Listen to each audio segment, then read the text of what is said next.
conversations go deeper, the smallest moments start to matter. And then you realize there was never anywhere to get to. There was only this, and it was enough all along. If you pause long enough to see clearly, you notice something. The race is mostly in your head. Yes, there are external pressures, deadlines, expectations, responsibilities, but the relentless urge to be ahead often comes from comparing yourself to others. Comparison is like quicksand. The more you struggle in it, the deeper you sink. You start believing that someone else's timeline should be yours, that their pace is the right one. You forget that no two lives are identical, and that nature itself is powerful on diversity and growth. A tree doesn't look at another tree and rush to grow tall. Consider a forest. In that forest, one tree might sprout quickly, reaching for the sun, while another takes years to strengthen its roots before rising. Both grow, both belong, neither is left behind. Yet we've been trained to see ourselves as competing trees, constantly checking whether we're keeping up. This is why so many of us feel perpetually late, as if we're arriving to our own lives after the party has already started. But you cannot be late for your own path. Your life unfolds exactly at the pace it is meant to, if only you allow it. The trouble is, most of us don't allow it. We prod, we push, we criticize ourselves for not being there yet. And we assume that the faster we go, the more we'll experience. But life doesn't work that way. Just as you can't truly appreciate a meal if you rush through every bite, you can't truly appreciate life if you gulp it down without savoring it. Speed might get you to more destinations, but depth is what allows you to actually live in them.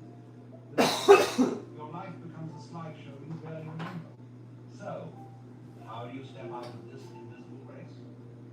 First, you have to realize it's a choice. Society will not slow down for you. The pace of news, technology, and markets will only accelerate. If you're waiting for the world to calm so you can catch your breath, you'll be waiting forever. The decision to step off the track has to come from you. You have to choose to measure your life by the moments that nourish you, not by the imaginary scoreboard of progress. And yes, that means redefining what progress means entirely. Progress might mean saying no to a promotion at the cost of your health.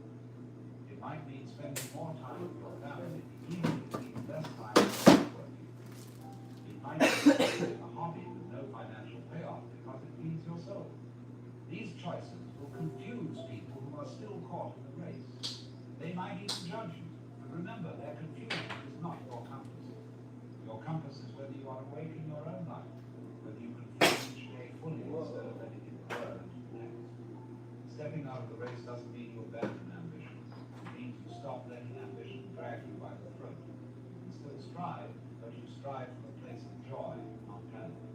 It's like the difference between running because you're late for an appointment and running because you love the feeling of wind in your hair. The action might look the same from the outside, but inside, one is stress, the other is freedom. And freedom is what you've been chasing all along, whether you knew it or not. But here's the hard truth. Slowing down can be uncomfortable at first. When you stop racing, you suddenly see the parts of yourself you've been avoiding. You notice the emptiness, the unresolved grief, the questions you've left unanswered. This is why so many people keep running. They mistake movement for meaning. If you can sit with that discomfort, though, you'll discover something remarkable. Beneath all the noise, there is a quiet sense of enough. Not enough as in settling, but enough as in realizing that your worth is never tied to your pace. Imagine waking up tomorrow with no race to run. You still have things to do, yes, but no imaginary finish line looming in the distance. Your worth no longer depends on Hello, being somewhere Star else. Child and Love The Lissa. taste of your breakfast, the way sunlight shifts across your living room, the sound of a friend's laughter without checking the time. When you live without the race, moments become more than just checkpoints. They become the point. And that shift is nothing short of life-changing. Because when you stop running, you finally see that life has never been about arriving. There is no grand prize at the end, no cosmic medal ceremony. The reward for living well is living well right now. This is the quiet wisdom of those who seem content without chasing endlessly. They understand that life is not a series of achievements to collect, but a tapestry to weave. And the richest tapestries are made slowly, deliberately, thread by thread. The race makes you blush for weaving. Stillness lets you see the beauty in every knot and color. So I'll ask you again, why are you running? Is it because you truly love the pace, or because you're afraid of what will happen if you stop? If it's fear, then maybe the bravest thing you can do is slow down. Let someone else pass you. Let go of the scoreboard entirely. Because in the end, the only person you're racing is yourself. And the only way to win is to realize there was never a race in the first place. If you've ever watched children play, you'll notice something revealing. They are not in a hurry. They don't play so they can finish playing. They play because the act itself is the point. There's no scoreboard, no invisible judge keeping time. Yet somewhere along the way, we lose that. We begin to treat life like a series of tasks to complete rather than moments to inhabit. We call this maturity, but perhaps it is simply a forgetting that life's value is in the living. Children run, yes, but they run for the joy of running, not to cross some imaginary finish line. The irony is, many of us run so hard toward the future that we miss the very thing we're running for. We imagine that rest, happiness, and peace await us once we get there. But when there arrives, it's replaced by another there, and another, and another. The finish line keeps moving because the race was never real. It was a habit of the mind. This is why you hear people say, I'll slow down when things settle. They don't realize things rarely settle. The mind always finds a new reason to keep sprinting. So the question becomes, if the race is an illusion, what happens when you step out of it? What happens is something strange and begin to notice details that were invisible before. The sound of rain on the roof, the way your breath feels entering and leaving your body, the subtle shifts in a friend's tone of voice. These things were always there, but you couldn't see them because your eyes were fixed on the next lap. And it's these details, not the milestones, that quietly feed your soul. Here's the challenge. Your ego will not like this slowing down. The ego thrives on competition, on being better or further ahead. It will whisper, if you stop, you'll fall behind. You'll be forgotten. You'll miss your chance. But the truth is, if you're always running, you'll miss your life. The only chance worth having is the one you're in right now. And no one can take that from you except you, when you abandon the present for a race that doesn't exist. To live without the race is to live on your own terms. It's to realize that the most precious parts of life, love, friendship, joy, creativity, cannot be forced, scheduled, or sped up. Think about love. If you tried to rush it, it would collapse under the weight of your urgency. Think about art. If you pushed it too hard, the beauty would vanish. So why do we think the whole of life can be pushed into a tight schedule? Why do we act as if speed equals success? Because we've been told a story, the faster we get there, the better our lives will be. But this story is a trap. It keeps us forever feeling like we're not enough yet, not ready yet, not complete yet. When you stop believing the story, you see another truth. You were never incomplete to begin with. You didn't need to win anything to be whole. You didn't need to outpace anyone to be worthy. This is why the wisest people often appear to move slowly, not because they lack ambition, but because they no longer believe in the race. They understand something most runners never learn. Every finish line is just What's up, Wayne? you cross it, and there's another What's one. up, And so you ask yourself, if this never Anna ends, how Alvarez? Damn, life isn't a straight almost line, it's a spiral. said something else You keep that I shouldn't say. revisiting the same truths in new angles. What's You up, keep everybody? finding new depths in old places. And the only way to appreciate that spiral is to stop trying to win it. When you realize this, the obsession with constant progress begins to dissolve. But I should warn you, stepping out of the race won't make life perfect. You'll still face challenges, losses, and disappointments. The difference is, they won't feel like setbacks. Without the race, there's no behind to fall into. There's only the unfolding path, with all its twists, pauses, and surprises. You stop measuring yourself against the clock, and start listening to the rhythm of your own life. And in that rhythm, you find something rare in our world. Genuine peace. Peace doesn't mean nothing happens. It means you no longer turn every event into a judgment of your world. You get a promotion, sense that it may lead you somewhere new. You fall in love, wonderful. You go through heartbreak, still part of the dance. When you stop racing, you stop dividing life into success and failure. It all becomes experience. It all becomes living. And that's the part the race will never give. So perhaps the real question isn't, how do I get ahead? But what am I running from? If you can answer that honestly, you might find the courage to slow down, not because you've lost the will to grow, but because you've remembered that growth doesn't always require motion. Sometimes it requires stillness. Sometimes the most radical thing you can do in a world obsessed with speed is to stop. When you stop running, something else happens. People who are still running may not understand you. They might call you lazy, unmotivated, or unrealistic. They'll try to convince you that if you slow down, life will leave you behind. But the truth is, life doesn't leave anyone. It's not a bus that drives away while you stand and stop. It's the ground beneath your feet, the air you breathe, the moment you're in. You can't be left behind by something you're already part of.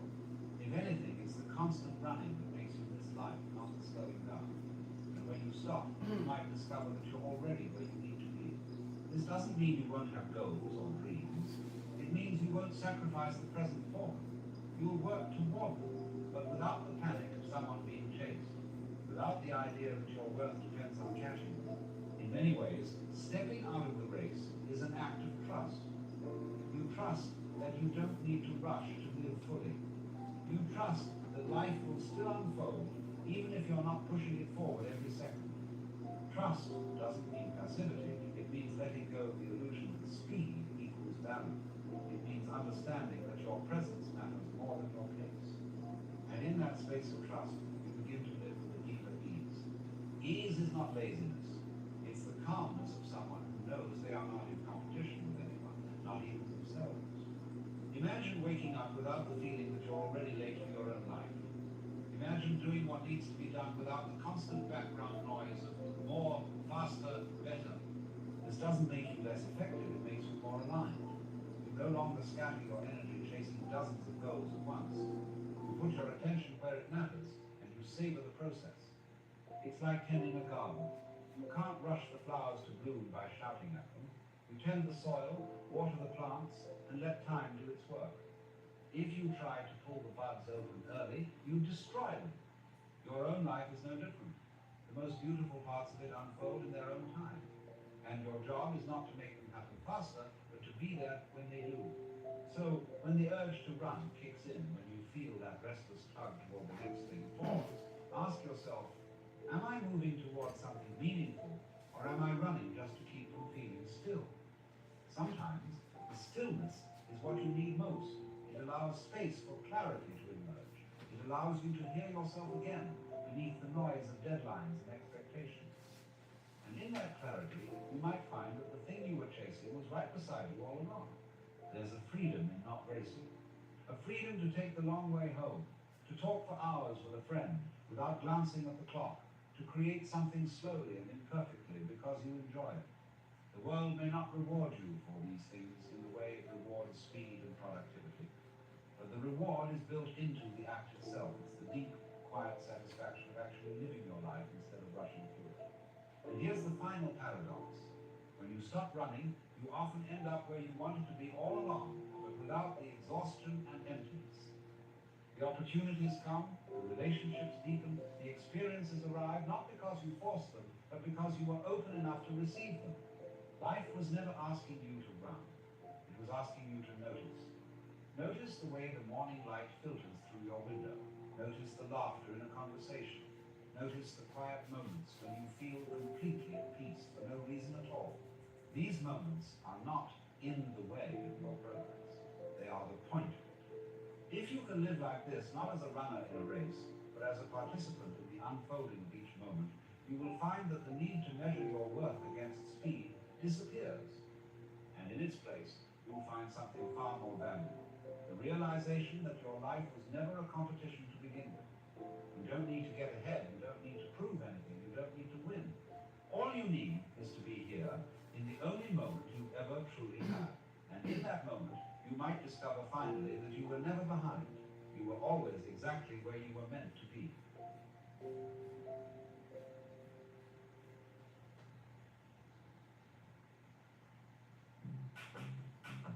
Comment je nettoie une page d'Anoli? Utilise Tide. Est-ce que les femmes ont des soucis? Si ça doit être propre, ça doit être Tide. NBA 2K26 sur la PlayStation 5.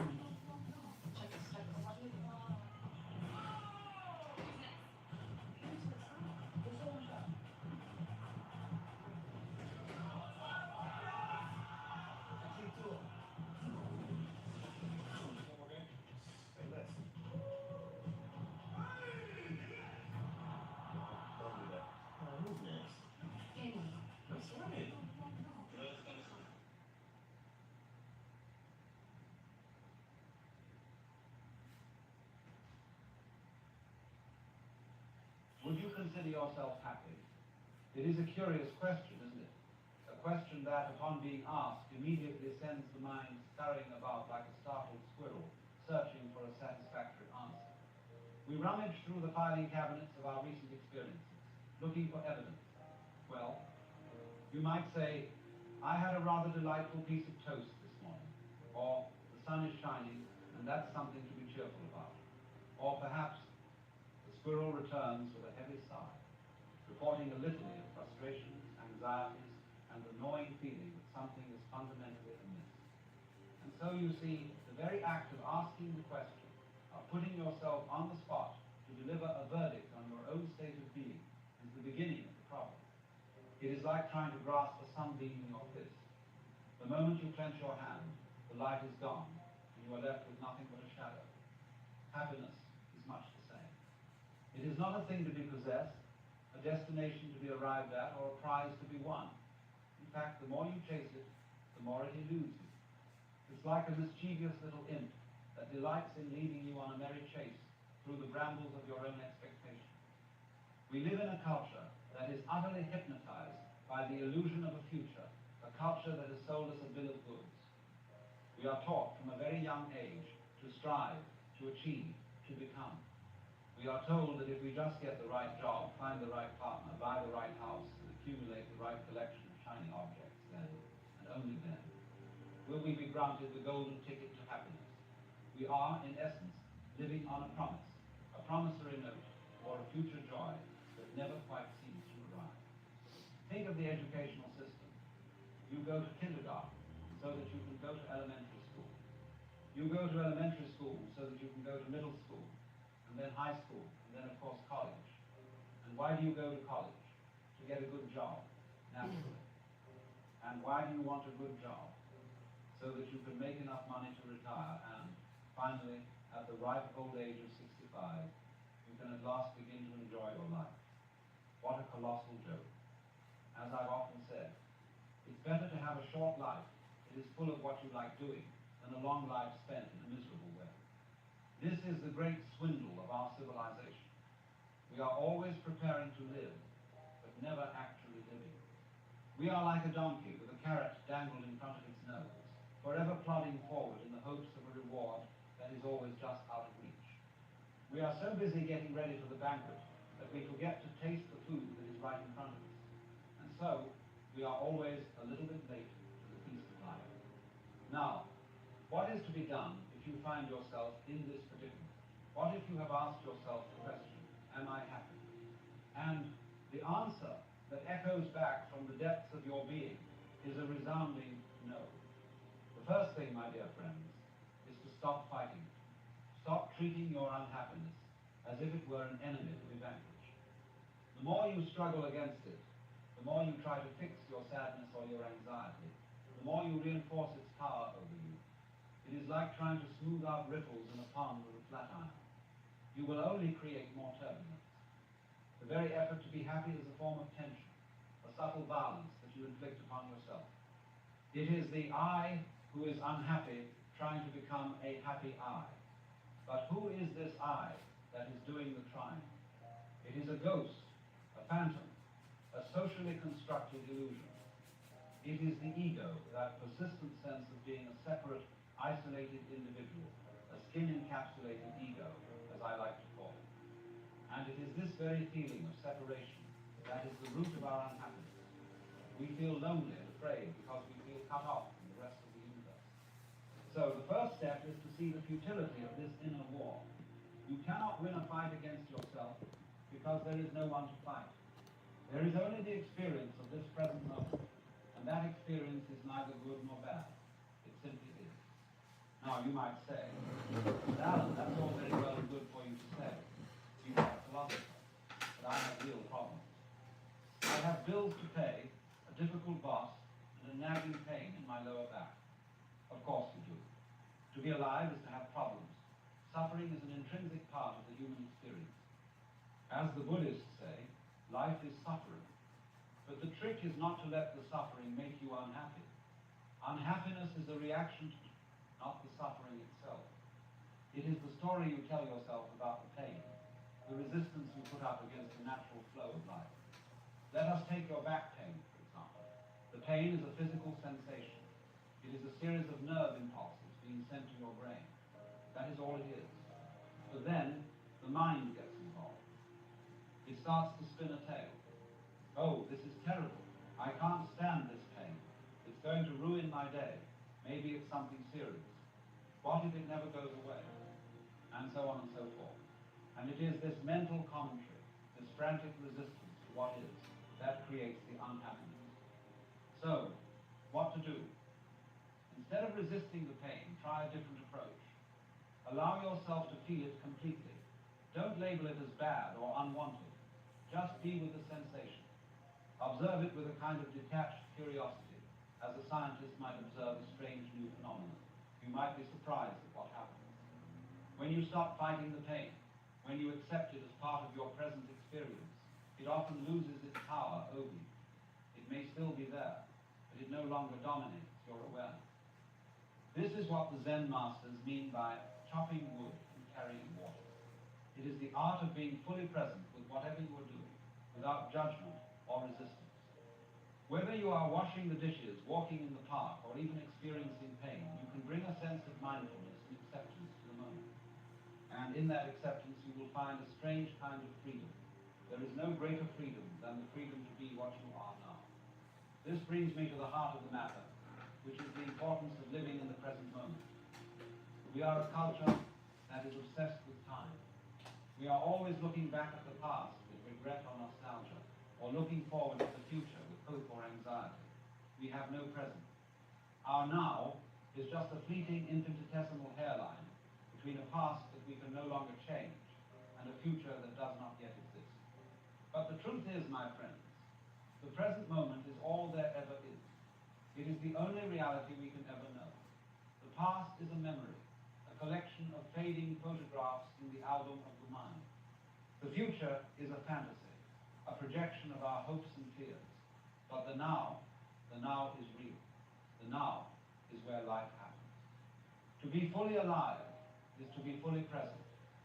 It is to be completely engaged with what you are doing in the here and now. And when you are truly present, you will discover that the ordinary becomes extraordinary. The simplest things, the taste of a cup of tea, the feeling of the sun on your skin, the sound of birds singing outside your window, become sources of immense joy and wonder. But how do we learn to live in the present? It is not a matter of trying to force yourself to be here now.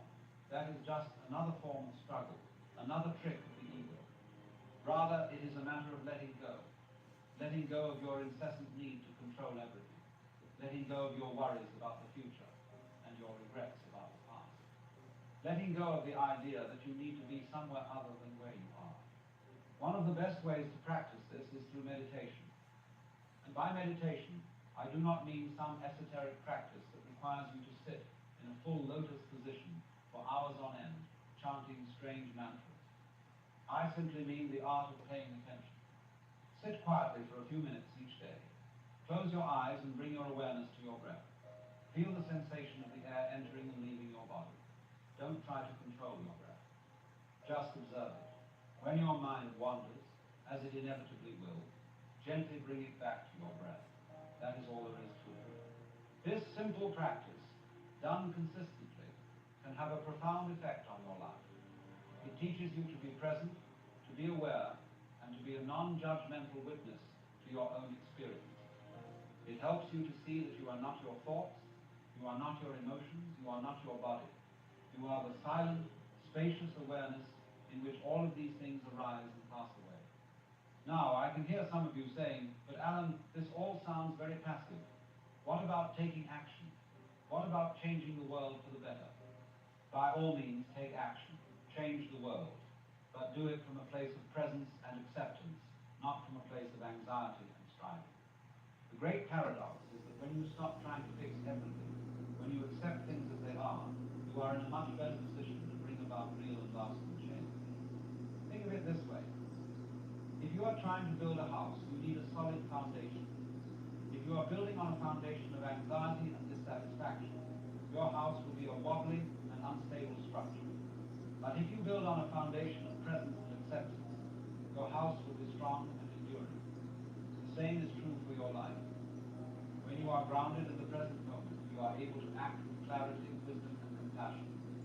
You are no longer a slave to your reactive emotions. You are free to respond to the needs of the moment in a creative and intelligent way. And what you will discover is that the world doesn't need as much fixing as you thought it did. In fact, many of our so-called problems are of our own making. They are the result of our frantic and misguided attempts to control the universe that is, by its very nature, uncontrollable. When you let go of the need to control, you will find that the universe has a wonderful way of taking care of itself. The clouds drift across the sky without any help from it. The trees grow and the flowers bloom without your interference. And you, my dear friends, are a part of this same natural process. You are not a separate entity struggling against the universe. You are the universe. This is the great secret that the mystics of all traditions have been trying to tell us for centuries. You are not just a skin-encapsulated ego. You are the whole darn show. You are the Big Bang, the spiral galaxies, the shining sun, and the gentle rain. You are the works. Now, of course, you are pretending that you are not. You are playing a game of hide and seek with yourself. You have put on the mask of a separate, limited individual, and you have become so engrossed in the game that you have forgotten that it is just a game. But every now and then, you get a little glimpse behind the mask. You have a moment of pure, unadulterated joy, a moment when the illusion of separation dissolves, and you feel a sense of oneness with everything. These are the moments that we all live for. And the wonderful thing is that you don't have to wait for these moments to happen by chance. You can cultivate them. You can create the conditions in which they are more likely to arrive. And you do this by living in the present moment, by accepting what is, and by letting go of your attachment to the ego. Imagine for a moment that you had the power to dream any dream you wanted. You could have any pleasure, any experience you could possibly conceive of, and you could dream for as long as you like. 75 years of pure, unadulterated bliss, night after night. At first, it would be wonderful. You would fulfill all your wishes, satisfy all your desires. But after a while, you would start to get a little bored. You would say to yourself, this is all very nice, but it's a bit predictable. I want a surprise. I want a dream that is not under my control. And so, you would start to introduce an element of risk, of adventure, into your dreams. You would have dreams in which you were in danger, in which you had to overcome obstacles, in which you didn't know what was going to happen next. And you would find that these dreams were much more exciting, much more interesting than your dreams of pure pleasure. And you would get more and more adventurous, taking bigger and bigger risks, until finally you would dream the dream of the life you are living right now. So you see, my friends, the life you are living is the dream you have chosen. You have chosen the challenges, the struggles, the heartaches, and the joys.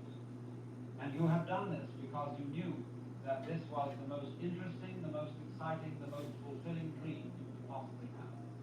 Now you have forgotten that you have chosen it. You are pretending that you are a helpless victim of circumstances, but deep down you know the truth. You know that you are the dreamer of the dream. And when you remember this, everything changes. You are no longer a victim. You are a creator.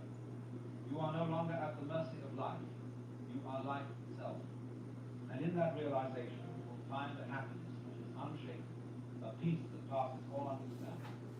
So, what does this all mean in practical terms? How do we live this out in our daily lives? It means, first of all, to take a playful attitude towards life. Don't take it all so seriously. It's a game, a dance, a drama. You are one of the actors. So play your part with gusto. But don't forget that it is just a part. Don't identify with it too strongly. It means to see the beauty in the ordinary. The world is a museum of wonders, and you have a front row seat. But you have to open your eyes to see it. You have to be present in the miracle of this moment. It means to love without clinging. Love people, love animals, love the world. Don't try to possess them. Let them be free. And in their Thanks, freedom, Lincoln. you will find your own. Joel Brady Marty. The whole of life, Tell you what. good and the bad, the Thanks light for watching, everyone. I'll be back tomorrow probably. They are two A sides. little snap at a time. The joy and the sorrow, And the pleasure and I really hope everyone that's watching this is doing well. The world is the really means to trust the dark right now, and The universe is not a random collection of atoms. there's 3 viewers. How many viewers? Whoever's watching. I don't know you, but I really, really hope you're doing well. Let go. No joke. Trust that you are exactly where you Thank you. Bye-bye. And finally,